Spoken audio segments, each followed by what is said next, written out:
Hello, welcome to August 29th, 2023. My name is Kurt, and this is my daily Good Life meditation.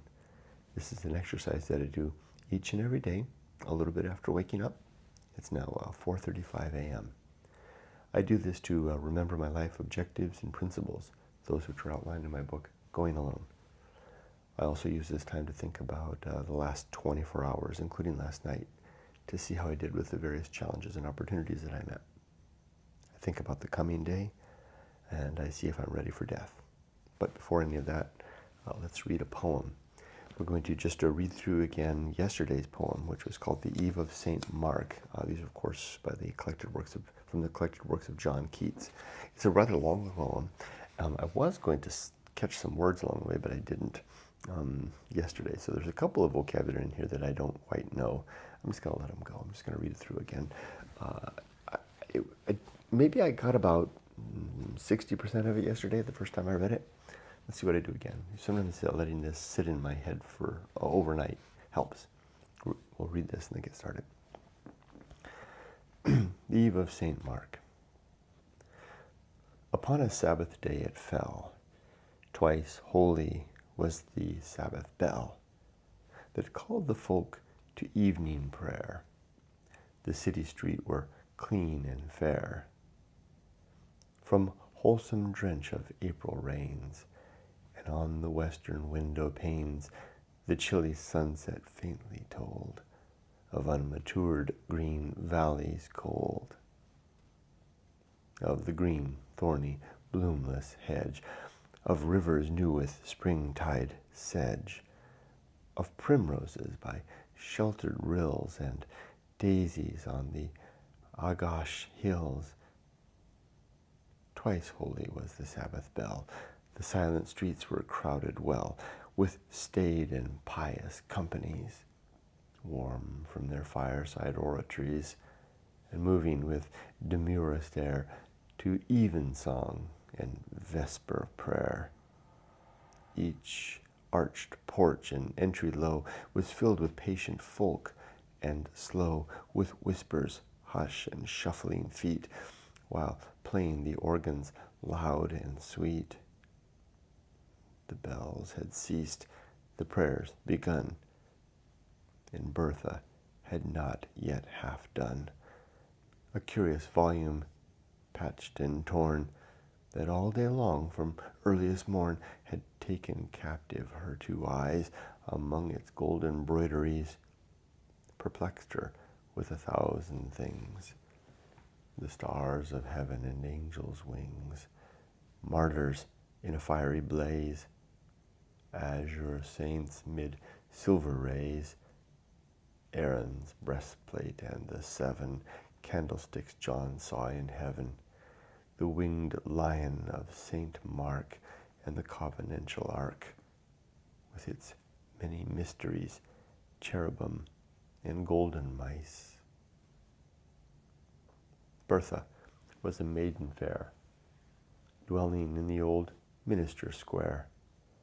From her far fireside she could see sidelong its rich antiquity, far as the bishop's garden wall, where sycamores and elm trees tall, full-leaved, the forest had outstripped, by no sharp north wind ever nipped, so sheltered by the mighty pile. Bertha arose and read awhile, with forehead 'gainst the window pane. Again she tried, and then again, until the dusk eve left her dark upon the legend of St. Mark. From pleated lawn frill fine and thin, she lifted up her soft warm chin, with aching neck and swimming eyes, and dazed with saintly imageries. All was gloom and silent all, save now and then the still footfall of one returning townwards late, past the echoing minster gate. The clamorous daws that all the day above treetops and towers play, pair by pair had gone to rest, each in its ancient belfry nest, where asleep they fall betimes to music of the drowsy chimes. All was silent, all was gloom, abroad and in the homely room. Down she sat, poor cheated soul, and struck a lamp from the dismal coal, leaned forward with bright drooping hair, and slant book full against the glare. Her shadow in uneasy guise hovered about a giant size on ceiling beams and old oaken chair, the parrot's cage and panel square, and the warm angled winter screen on which were many monsters seen, called doves of Siam, lima mice, and legless birds of paradise, macaw and tender avdavat, and silken-furred Angora cat. Untired, she read, her shadow still glowered about as it would fill the room with wildest forms and shades, as though some ghostly queen of spades had come to mock behind her back and dance and ruffle her garments black. Untired, she read the legend page of holy mark from youth to age, on land, on sea, and pagan chains, rejoicing for his many pains, sometimes the learned eremite, with golden star or dagger bright, referred to pious posies, written in smallest crow-sized quill. Beneath the text, and thus the rhyme was parcelled out from time to time. All's writteneth, he of seveneth, min han before they wake in bliss, one that his friends think him bound in crimpet shroud far underground, and how a littling child mought be a saint ere its nativity. Give that the madre, keepin in solitariness, and kissin devout the holy cross of goddess love and Sathan's force.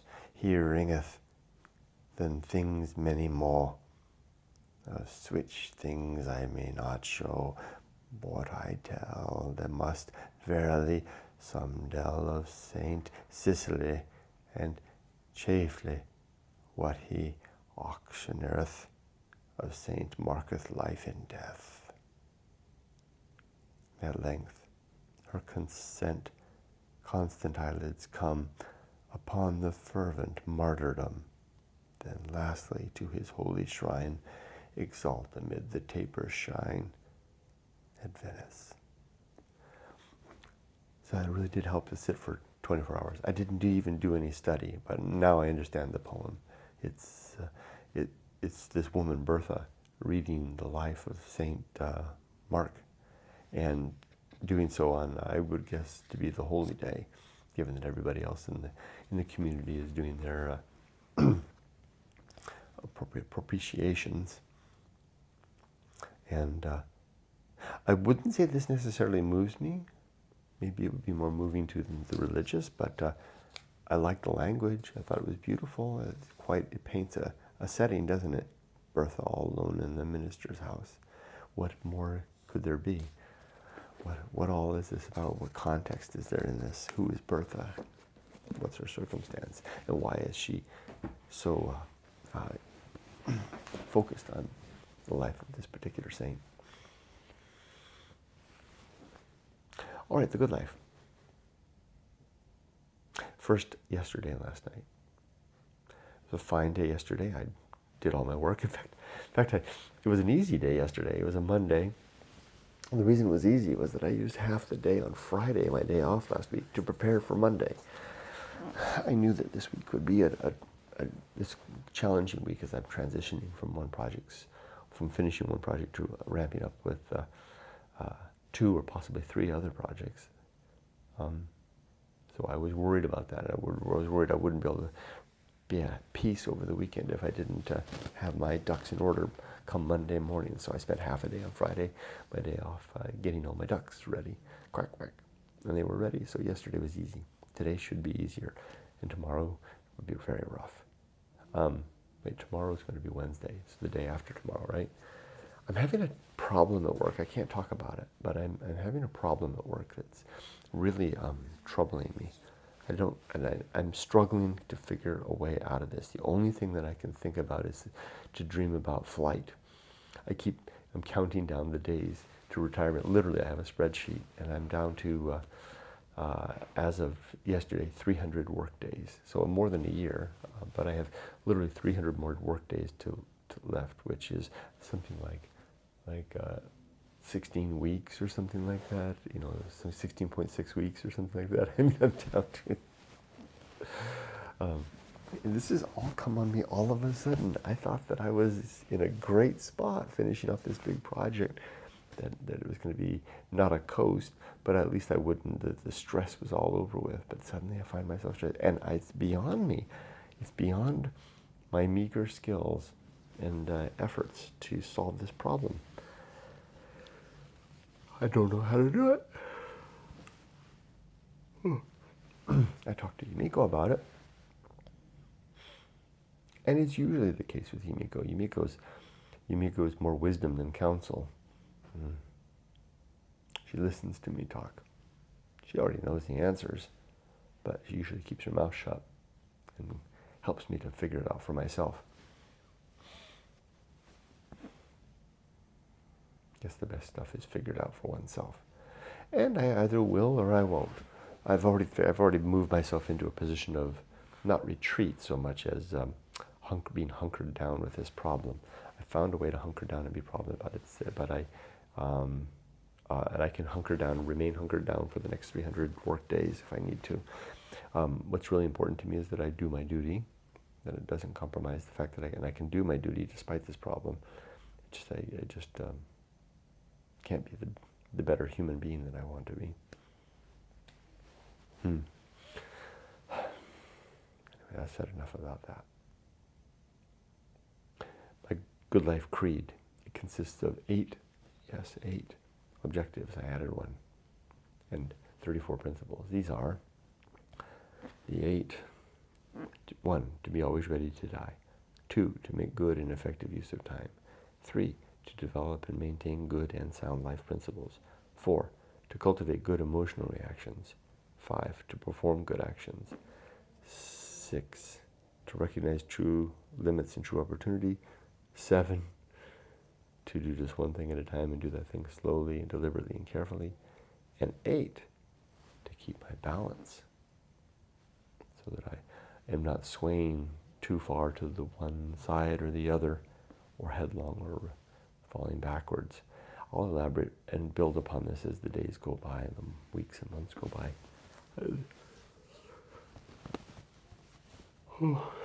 This objective, I owe thanks to my current problem at work, because it was in trying to solve this problem that I came across the thought of it, and I'm hoping that in trying to work myself through this problem, I'll flesh out the details of this objective, the objective of balance, symbolized by a man on a high tightrope in the clouds, without a pole. My 34 principles are war, reason, homunculus, Anchorhold, home of good and evil, purpose, atomic principle, principle of nature, the pirate ride, maturity, social principle, family, the public speaking, temperance, life will not go well, the horror show, that which must be born, the feast of offal, distraction, agency in the great indifference, the best seat in the house,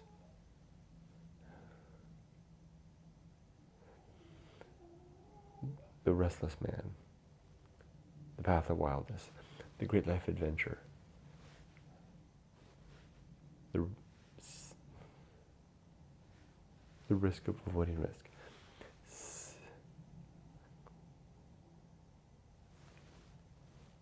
the season of philosophy, the risk of sin and damnation, complete oblivion, the season of philosophy. I almost missed 2. Script writing, the bullseye aim, the uphill climb. No, the bullseye aim, the uphill climb, arena and utility, nothing is enough, and the principle of fun. I think I got them all. Oh, seasonal philosophy, did I get that one? A little sloppy. Okay. I'll accept that a little bit sloppiness. Oh boy. My life story. I'm at the wind-up point of my career. Everything I think about devolves back to that one problem. It really has kind of overwhelmed me. Am I ready for death? My affairs are in order, my relationships are sound, and my life's work is done. Yeah. Especially because I folded the principle of balance, or the objective of balance, into the Good Life Creed yesterday. It's in the book now. I guess then I'm done. I wish you all, with that, my life is done, if not finished. I wish you all the best. Be safe, but not too safe.